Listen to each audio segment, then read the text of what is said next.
Though most of Chile has probably been inhabited since the Paleolithic, northern Chile's extreme aridity has preserved hundreds of sites from the past 10,000 years.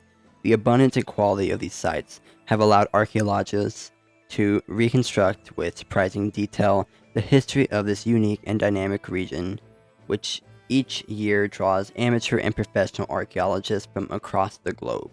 An excellent example of the desert's preservative properties is that of the Chinkoro culture, a group of coastal hunter-gatherers who inhabited the Azapa Valley near Arica. Here, archaeologists uncovered a sand-preserved mummy which dates from 8000 BC, making it the earliest known use of artificial mummification in the entire world. Beginning in the 3rd century AD, the Tiwanaku Empire of Lago Titicaca began to work near great cultural transformations in northern Chile, near Lake Titicaca. Metallurgy, advanced agricultural techniques, and a more hierarchical social organization were Tiwanaku's most noteworthy contributions. Near 1000 AD, Tiwanaku's power waned, and regional kingdoms sprung up across the north. Stone fortresses, or pucaras, were constructed near San Pedro de Atacama, based on the Atacama Desert, on the Rio Laloa and Rio Salado, and in the Andean foothills east of Arica. These briefly independent regional kingdoms fell under Inca rule during the Great Expansion of 1470. In San Pedro, the Incas built a regional administration center near the existing Atacamino Pucara defensive fort. But these new rulers had hardly put their backs down when Diego de Almagro walked across the Altiplano and into San Pedro, and the conquest of Chile was set in motion.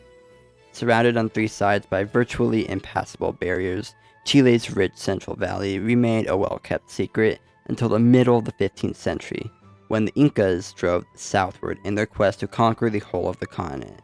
An Inca army succeeded in crossing the Atacama Desert in the northern reaches of Chile, but soon encountered resistance upon reaching the Central Valley. Defeated by the fierce fighting Araucanian Indians, the Incas established a presence in the land already taken but pressed no further into Araucanian territory. Ferdinand Magellan first landed on the shores of Chile in 1520, and Spanish conquest followed soon after. Early Spanish conquistadors came from Peru in the north, hoping to exploit the area for precious gold and silver. Finding little of value, they returned to Upper Peru. However, in 1540, Francisco Pizarro authorized his lieutenant Pedro de Valdivia to take control of the country, and in the following year, Valdivia established the capital city of Santiago. Despite a hard-fought resistance, the Mapuche were unable to keep out the advanced and overpowering Spanish forces, and the country became a part of the Viceroyalty of Peru under Spanish control. The Spanish-Portuguese Treaty of 1494 granted to Spain all territory west of Brazil.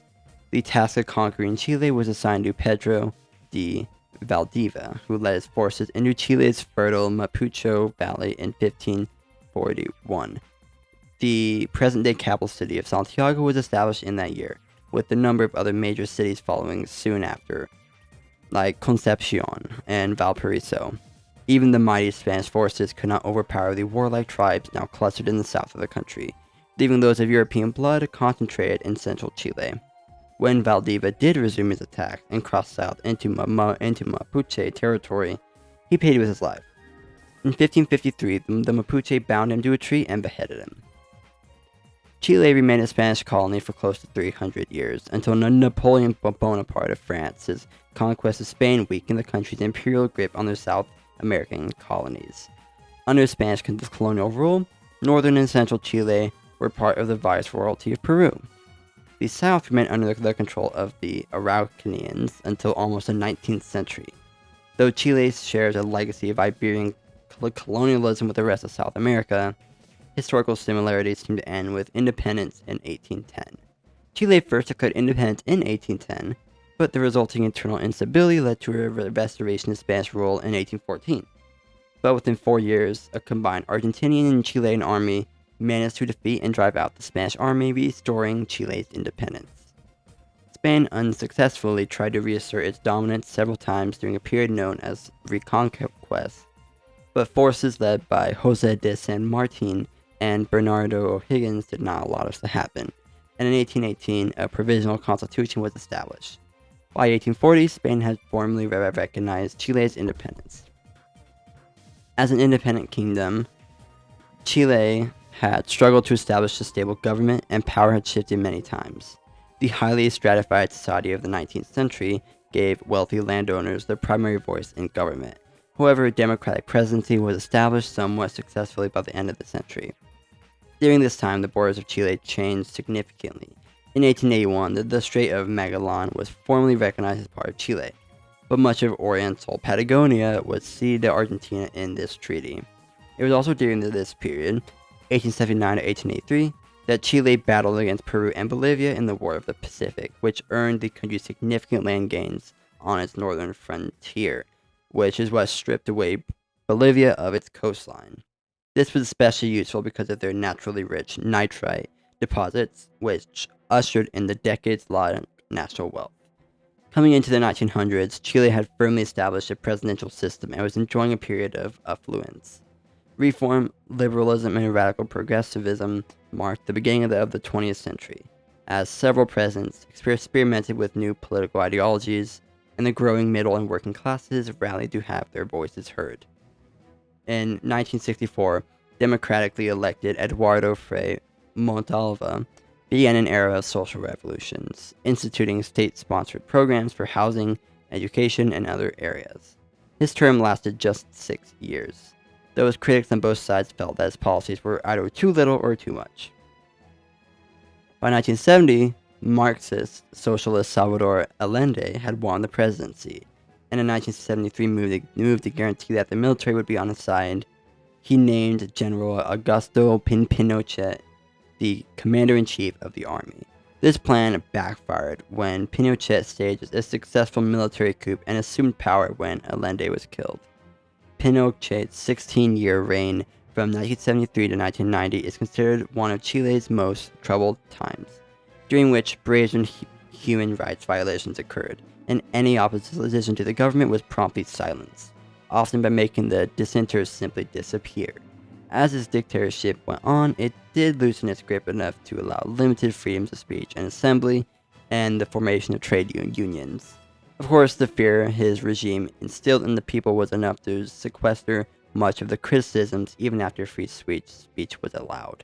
His economic policies were pretty hands-off, which did help the country to gain some valuable foreign investors. In 1980, the presidency was nominally reinstated, and Pinochet was the president for the following decade. He did not win a second term.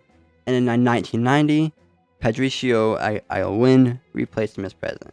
Since then, the country has had a stable democracy, with the power changing every few terms between various political parties that all corner on reform and positive change. In the modern day, and the only substantial things about Chile that have changed is an 8.8 magnitude earthquake in 2010 rocked the country to its core, killing over 500 people and plunging into a dire economic straits as it tried to recover. The tourism business did not suffer terribly, and revenue from top destinations like Torres del Paine, Patagonia, and Santiago did play a significant role in the country's recovery, but the widespread devastation of the powerful quake has had its lasting effect on Chile. Earthquakes are not new to Chile, and the world's biggest earthquake, a 9.5, happened in Chile in the late 1980s, which is a record. Anyways, that is pretty much it for the simplified history of Chile.